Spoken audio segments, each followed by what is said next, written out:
여러분 안녕하십니까? 코로나19 KBS 통합 뉴스룸 5시 뉴스입니다. 휴일을 지나면서 코로나19 신규 확진자가 926명 나왔습니다.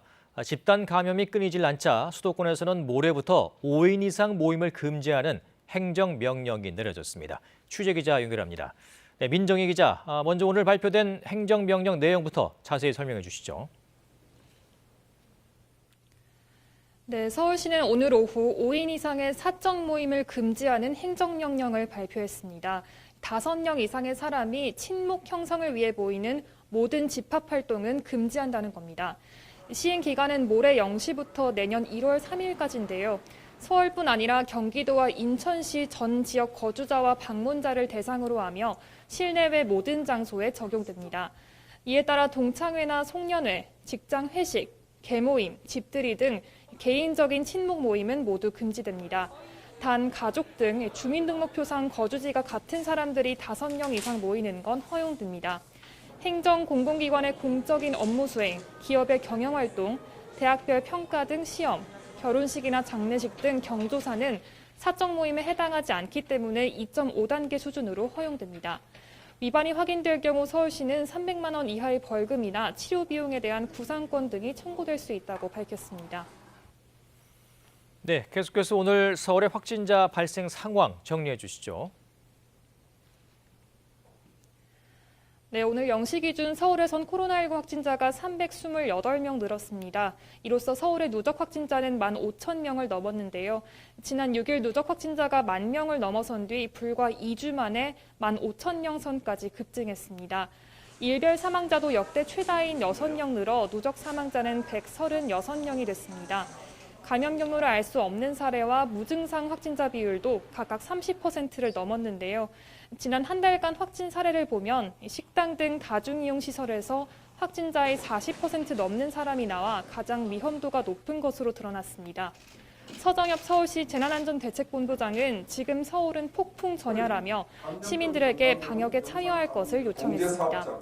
지금까지 서울시청에서 KBS 뉴스 민정입니다. 200명대의 확진자가 나온 경기도는 이제 남은 중증 전담 병상이 없는 상황입니다. 그러는 사이 사망자는 하루 새 9명이 늘어 역대 가장 많은 사망자가 발생했습니다. 취재기자 연결합니다. 네, 김민아 기자, 경기도의 확진자 현황 자세히 전해주시죠. 네, 경기도는 오늘 0시 기준으로 코로나19 확진자가 244명 늘었다고 밝혔습니다. 하루 확진자 수가 200명을 넘은 건 지난 9일 이후 연속 13일째입니다. 신규 확진자 가운데 지역사회 감염은 237명, 해외 유입은 7명입니다. 동일 집단 격리 중인 부천 요양병원과 관련해 어제 하루 12명이 추가로 감염돼 누적 확진자는 150명에 육박하고 있습니다. 코로나19 사망자는 0시 기준 9명이 늘면서 일일 사망자로는 역대 최다 기록을 또 바꿨습니다. 이 가운데 4명이 부천 요양병원과 관련된 사망자들로 모두 병상 배정을 기다리던 중이었습니다. 이곳에서 병상을 기다리다 숨진 확진자는 지금까지 모두 13명인데요.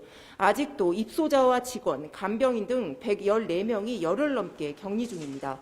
경기도 코로나19 치료병원 병상 가동률은 85.4%로 110여 개만이 남아있고 중증 전담 병상은 49개가 모두 사용돼 사흘 연속 남은 병상이 없습니다. 경기도도 23일부터 다음 달 3일까지 실내외에서 5명 이상 모임을 금지하는 집합금지 행정명령을 내렸는데요. 이재명 경기지사는 또 경기도는 병상 부족보다 의료인력 부족이 더 심각한 문제라면서 상황에 따라서 의료인력 긴급 동원을 위한 행정명령을 내릴 수 있다라고 밝히기도 했습니다. 이와 함께 응급 대응 기능을 갖춘 이른바 경기도형 특별생활치료센터를 이르면 이번 주 안에 개소하기 위해 시흥의 한 병원과 협의 중이라고도 말했습니다. 지금까지 경기도청 코로나19 위기대응센터에서 KBS 뉴스 김민아입니다. 수도권의 사회적 거리두기 2.5단계가 시행된 지 2주가 지났지만 확진자 수는 크게 줄어들지 않고 있습니다. 이 방역 당국은 이 같은 추세가 이어진다면 다음 주에는 하루 최대 1,200명까지 신규 확진자가 발생할 거라고 예측했습니다. 이지은 기자입니다. 코로나19 확산세가 여전한 가운데 구치소와 종교시설, 요양병원 등을 매개로 한 집단 감염 확진자가 계속 나오고 있습니다. 서울 동부구치소에선 종사자와 수용자 각각 1명씩 추가 확진돼 누적 확진자는 217명입니다. 서울 강서구 교회와 관련해서도 확진자 10명이 늘어 모두 213명이 확진됐습니다. 그제 첫 확진자가 발생한 인천 서구 요양원에서도 23명이 추가 확진됐습니다. 지난 일주일간의 일평균 확진자는 949명으로 한 달 전보다 2배 이상 늘었습니다. 방역당국은 확진자 1명이 몇 명에게 전파시키는지를 나타내는 지표인 감염 재생산 지수는 지난주 1.28을 기록했다고 밝혔습니다. 확산세가 계속된다는 의미로 방역당국은 다음 주 확진자가 하루 1,000명에서 1,200명이 발생할 것으로 예상했습니다. 유행 정점을 꺾어서 반전을 일으킬 정도까지의 그런 억제 효과는 아니라고 판단이 돼서 좀 더 예의주시할 필요가 있는 상황입니다. 이에 따라 방역당국은 우선 요양병원과 정신병원 등 감염 취약시설에 대한 방역을 강화하기로 했습니다. 오늘부터 수도권의 감염 취약시설 종사자는 일주일마다, 비수도권 시설의 종사자는 2주일마다 선제검사를 받습니다. 또 시설 종사자 가운데 유증상자가 발생하는 등 필요한 경우엔 신속 항원 검사를 받을 수 있도록 지원할 계획입니다. 기존에는 검사를 권고했던 거를 검사를 의무화하여 보다 검사를 강화하도록 하겠습니다. 한편 최근 영국에서 보고된 코로나19 변종 바이러스와 관련해선 국내에서는 아직 확인되지 않았다며 모니터링을 강화하겠다고 덧붙였습니다. KBS 뉴스 이지은입니다. 서울 동부구치소에서 대규모 집단 감염이 발생하는 등 수용시설에서의 코로나19 확산이 우려되자 대검찰청이 중대 흉악범을 제외하고는 구속수사와 체포를 자제하라는 긴급 지시를 각급 검찰청에 하달했습니다. 대검은 오늘 중대 흉악범죄를 제외하고는 구속요건을 최대한 신중하게 판단하라며 각급 검찰청에 이같이 지시했습니다. 한편 대법원도 코로나19 확산을 막기 위해 앞으로 3주 동안 휴정기에 준해 재판을 운영하라며 전국 법원에 휴정을 권고했습니다. 코로나19 확산세 속에 위중증 환자가 늘면서 이들을 치료할 병상도 점점 부족해지는 상황입니다. 수도권 지역에는 6개 병상만 남았는데요. 정부는 병상 확보 계획을 추가로 밝혔습니다. 우한솔 기자입니다. 중앙사고수습본부는 어제 기준 전국에 코로나19 중환자가 바로 입원할 수 있는 병상이 42개 남았다고 밝혔습니다. 이 가운데 확진자가 70% 이상 몰려있는 수도권에는 6개 남은 것으로 나타났습니다. 이는 하루 전보다는 3개 늘어난 수치지만 모두 서울에 있어 경기와 인천에는 없습니다. 다만 정부는 현재 권역별 공동 대응 체계에 따라 수도권 지역의 중환자 병상을 함께 활용하고 있습니다. 이 때문에 현재로서는 지역 상관없이 수도권의 중환자 병상을 확보하는 게 더 중요하다는 설명입니다. 하지만 그 밖에 대전, 충북, 충남, 전북, 전남, 경북 등 6개 시도에는 중환자 병상이 남지 않았습니다. 중증에서 상태가 나아지거나 중증으로 악화할 수 있는 환자를 치료하기 위한 준중환자 치료 병상도 전국에 95개 확보됐습니다. 어제 기준으로 사용할 수 있는 병상은 10개 남았는데 수도권에는 없습니다. 아울러 중등도 환자를 치료할 수 있는 감염병 전담 병상의 가동률은 72% 수준으로 1,500여 개 병상이 남아 있습니다. 또 경증, 무증상 환자를 치료하는 생활치료센터도 하루 새 2곳이 추가돼 5,500여 명이 더 입소할 수 있습니다. 위중증 환자가 증가세를 보이면서 정부는 병상 확보 계획을 추가로 밝혔습니다. 국립대병원과 민간 상급 종합병원에 허가 병상의 1% 이상을 중환자 전담 치료 병상으로 확보하도록 해 오는 26일까지 중환자 병상을 300여 개 확보한다는 겁니다. 또한 65세 이상 환자여도 기저질환이 없다면 의료진 판단에 따라 생활치료센터에 입소하도록 하는 등 병상 배정을 효율적으로 하겠다고도 덧붙였습니다. KBS 뉴스 우한솔입니다. 충북 지역은 병원과 요양시설을 중심으로 집단 감염이 잇따르고 있습니다. 연쇄 감염 여파로 누적 확진자가 800명을 넘어섰는데요. 취재기자 연결합니다.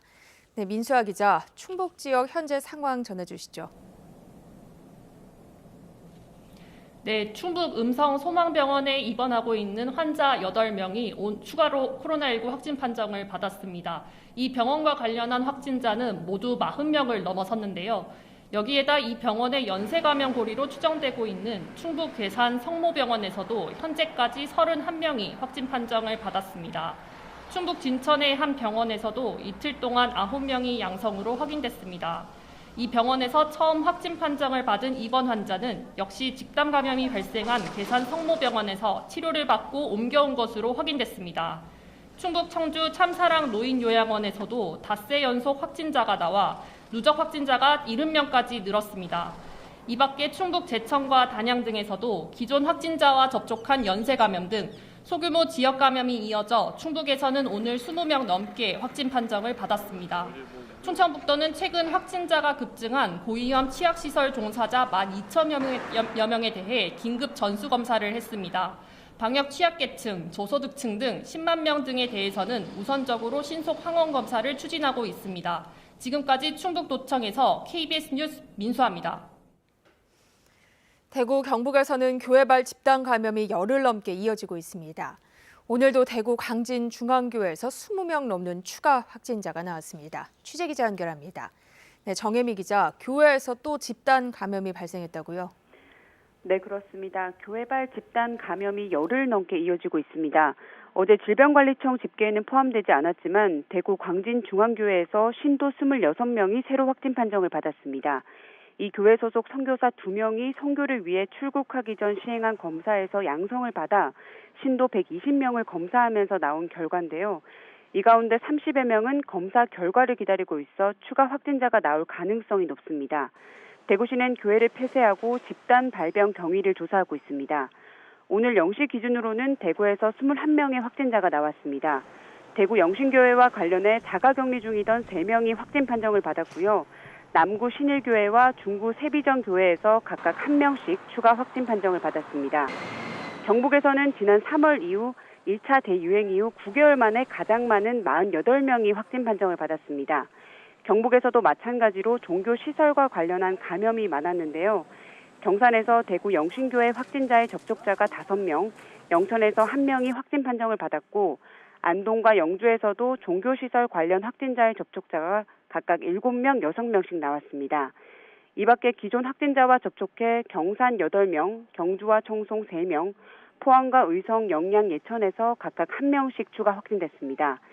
이 밖에 구미 등에서 감염 경로를 알 수 없는 환자가 나와 역학조사가 진행 중입니다.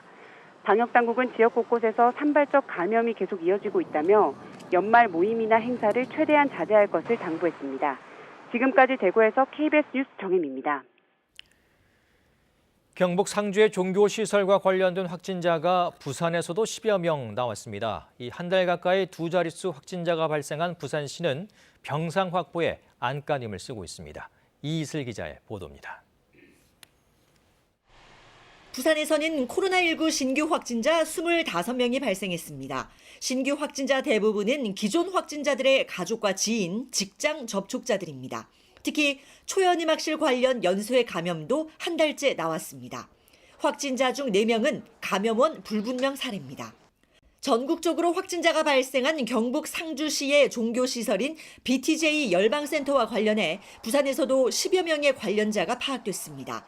부산시는 부산 외대 학생 확진자가 지난달 28일 BTJ 열방센터를 방문한 뒤 이어 학생 5명이 추가 확진됐다고 밝혔습니다.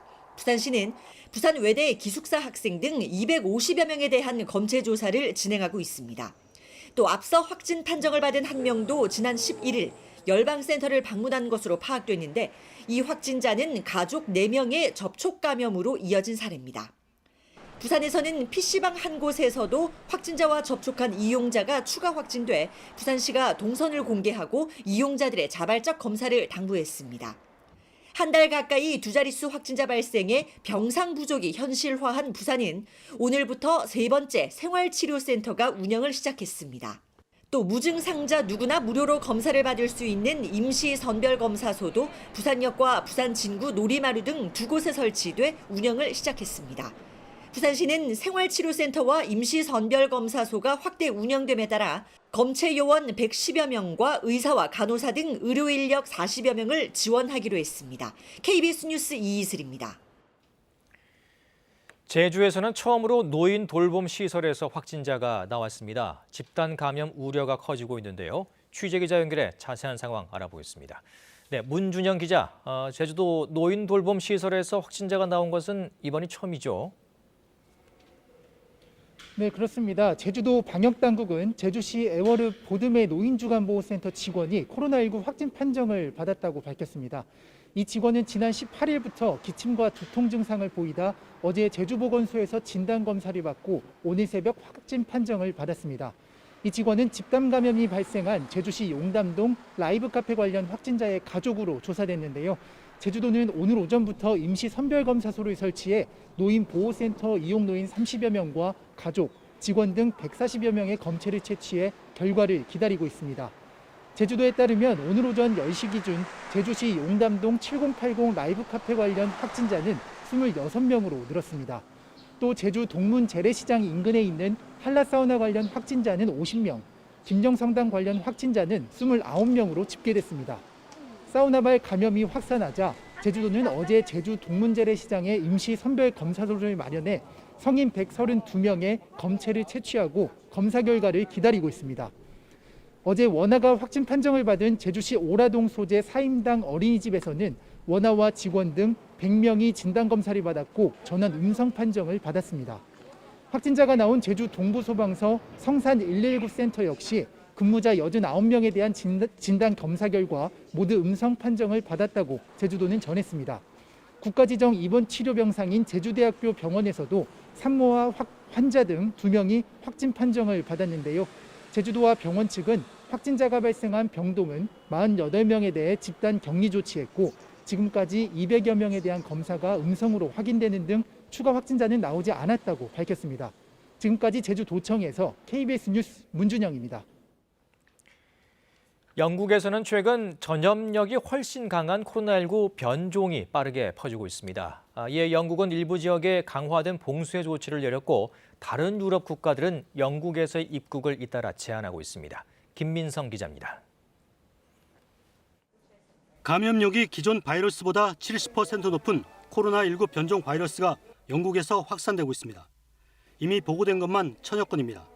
영국 정부는 런던 등 남동부 지역에 대한 코로나19 대응 4단계를 발령하고 긴급 봉쇄 조치에 들어갔습니다. 이에 따라 1,600만 명이 집에 머물러야 하고 비필수 업종 상점과 체육관, 미용실 등은 운영이 중단됐습니다. 등교나 보육 등의 목적이 아니면 외출도 제한됐습니다. 야외에서도 다른 가구 구성원은 한 명만 만날 수 있습니다. 23일부터 5일 동안 실시하려던 크리스마스 완화 조치도 크리스마스 당일 하루로 축소됐습니다. When the virus changes its method of attack, we as a country have to change our method of defense.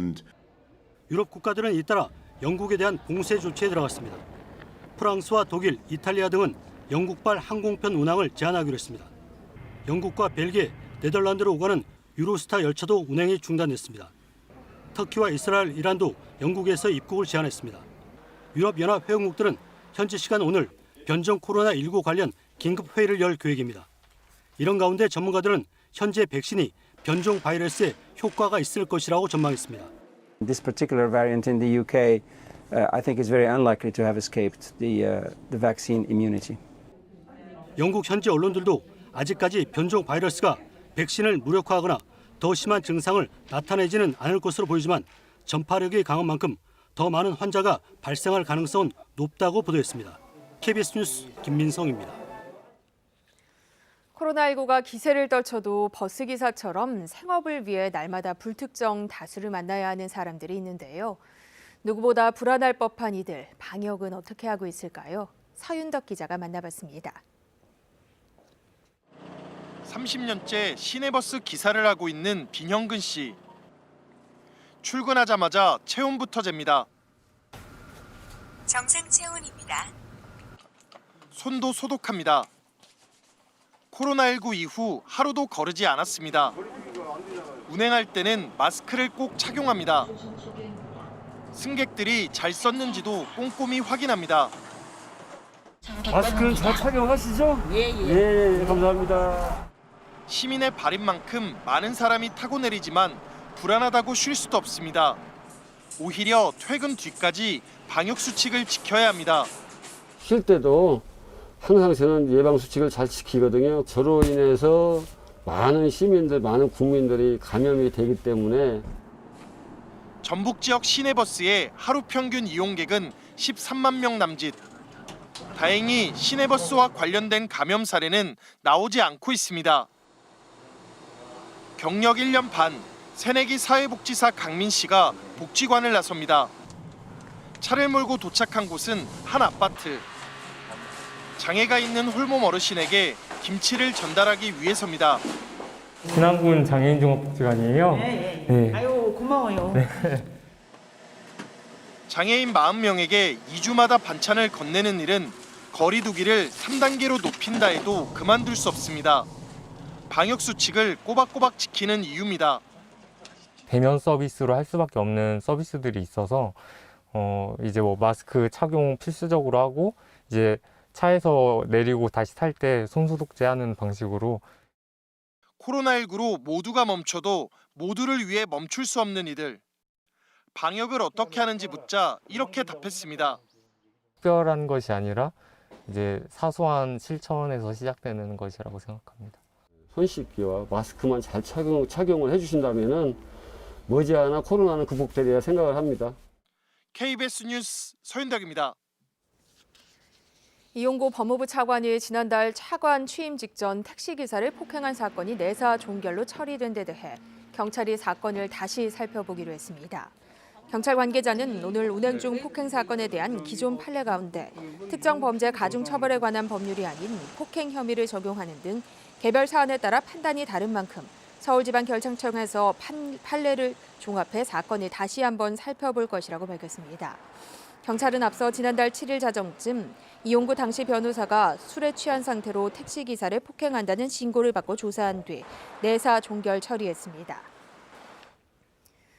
윤석열 검찰총장이 정직 2개월 처분에 불복해낸 집행정지 신청 사건의 신문기일이 내일 예정된 가운데 윤 총장 측은 추가 서면 제출을 준비하고 있습니다. 윤 총장 측 변호인은 KBS와의 통화에서 보충 설명이 필요한 부분이 있다면서 오늘 중으로 법원에 추가 서면을 제출할 계획이라고 밝혔습니다. 윤 총장 측은 추가 서면에서 징계의 절차의 위법성 등을 주장할 것으로 보입니다. 윤 총장은 내일 출석하지 않고 변호인만 참석할 예정입니다. 공항철도와 서울 지하철 9호선을 연결해 환승 없이 운행하는 사업이 추진되고 있는데요. 하지만 서울시와 인천시가 비용 분담 문제를 두고 갈등을 보이면서 차질을 빚고 있습니다. 장혁진 기자입니다. 공항철도와 서울 지하철 9호선을 잇는 김포공항역입니다. 서울 강남과 인천국제공항을 오가려면 이 역에서 갈아타야 합니다. 캐리어도 많고 하다 보니까 불편하니까 바로 성과에서 바로 인천공항까지 다이렉트로 가면 편하죠. 두 노선을 이어 환승 없이 운행하겠다는 계획은 20년 전부터 있었습니다. 2015년 국토부 연구 용역에서도 수익성이 확인되면서 서울시와 국토부는 직결 사업을 본격 추진했습니다. 두 노선이 연결되면 갈아타는 번거로움 없이 1시간 만에 인천공항과 서울 강남을 오갈 수 있게 됩니다. 하지만 서울시가 인천시에 최소 40억 원의 사업비와 연간 운영비 분담을 요구하면서 사업에 제동이 걸렸습니다. 혜택은 인천 시민이 더 보는 것 아니냐는 논리인데 인천시가 반발하자 서울시는 전동차 구입 예산 222억 원을 쓰지 않고 국고로 반납해버렸습니다. 수요조사 한번 한 적이 있어요. 인천시가 한 75%가 강남 오가고 하는 카드 데이터를 봤을 때 서울 시민이 한 25% 정도. 인천시는 법적 근거 없이 비용을 낼 수는 없다는 입장이지만 거의 다 이제 진행이 됐습니다. 연결선도 끝났고 승강장도 확장을 시켜놨고 열차 집어넣고 신호통신 설비 공사만 조금만 하면 되니까요. 지역단체 중심으로 적극 협상이 필요하다는 목소리도 나옵니다. 서울시가 무리한 요구를 하는 것은 맞지만 인천시가 얻게 될 편익을 고려할 때 두 지자체가 협상을 통해서 대안, 해법을 마련하는 것이 필요하다. 인천시 의회는 사업 촉구 결의안을 국회에 보내고 국토부에도 중재를 요청할 계획입니다. KBS 뉴스 장혁진입니다. 나경원 전 국회의원의 아들 김모 씨가 고교 재학 중인 지난 2015년 국제학술회의 연구 포스터에 제1저자로 이름을 올렸다는 의혹에 대해 검찰이 무혐의 처분을 내렸습니다. 서울중앙지검 형사 7부는 김 씨가 제1저자로 등재된 의혹에 대해 증거 불충분을 이유로 이같이 처분했다고 밝혔습니다.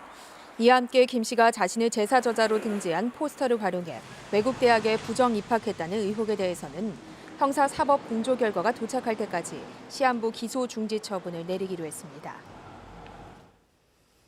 이어서 오늘의 주식 시황을 KB증권에서 전해드립니다. KB증권입니다. 장 초반 내림세를 유지했던 코스피 지수가 상승 반전에 성공하며 또다시 역대 최고가를 경신했습니다. 코스닥도 개인과 외국인의 동반 사자로 20년 만에 950선을 넘어섰습니다. 오늘 코스피 지수는 6.47포인트 상승한 2778.65에 코스닥은 6.34포인트 오른 953.58에 마감됐습니다. 주말 사이 미국의 재정부양책 합의가 긍정적 신호를 보인 가운데 오늘 시장은 연말을 앞두고 차익 실현 매물이 다소 출회되는 모습이었습니다. 장 초반 약세를 보이며 2740선까지 밀려나기도 했던 코스피는 매수세로 돌아선 기관에 힘입어 소폭 오름세로 장을 마쳤습니다. 카카오가 대규모 성장세에 대한 전망이 나오며 3% 넘게 상승했고 대웅제약은 코로나19 치료제에 대한 기대감 속에 상한가를 기록하는 등 4일 연속 급등세를 이어갔습니다. 반면 예스24가 카카오뱅크의 지분을 일부 매각했다는 소식에 7% 가까이 내렸고 쌍용차는 법원의 기업회생 절차를 신청하면서 19% 넘게 급락했습니다. 오늘 원달러 환율은 3원 오른 1,102원 70전에 거래를 마쳤습니다. 지금까지 KB증권이었습니다. 내일은 기온이 오르면서 추위가 주춤하겠습니다. 오늘 오전에 한파특보도 모두 해제됐는데요. 내일 서울의 아침 기온이 영하 1도로 오늘보다 5도 정도 높겠고요. 이후에도 기온이 꾸준한 오름세를 보이겠습니다. 다만 금요일에 다시 기온이 큰 폭으로 떨어지면서 추위가 몰려올 것으로 전망됩니다. 내일 새벽부터 아침 사이에 강원 영서 북부에는 눈이 조금 내리겠습니다. 서울을 비롯한 그 밖의 수도권과 강원 영서 남부, 충청 북부에도 산발적으로 눈이 날리는 곳이 있겠습니다. 또 오후에는 충청 남부와 호남 내륙 지역에 빗방울이 떨어지겠습니다. 그리고 낮 동안 옅은 안개가 끼는 곳이 많겠습니다. 특히 서쪽 지방을 중심으로는 미세먼지 농도도 높겠습니다. 내일 아침 기온은 오늘보다 2도에서 7도가량 높겠습니다. 낮 기온은 오늘보다 3, 4도가량 높겠습니다. 바다의 물결은 전 해상에서 잔잔하게 일겠지만 동해 먼바다를 중심으로 다소 높게 일겠습니다. 모레 밤부터는 중부 일부 지역에 비가 시작되겠습니다. 기상정보였습니다. 코로나19 통합뉴스룸은 7시 뉴스에서 이어집니다. 시청해주신 여러분 고맙습니다.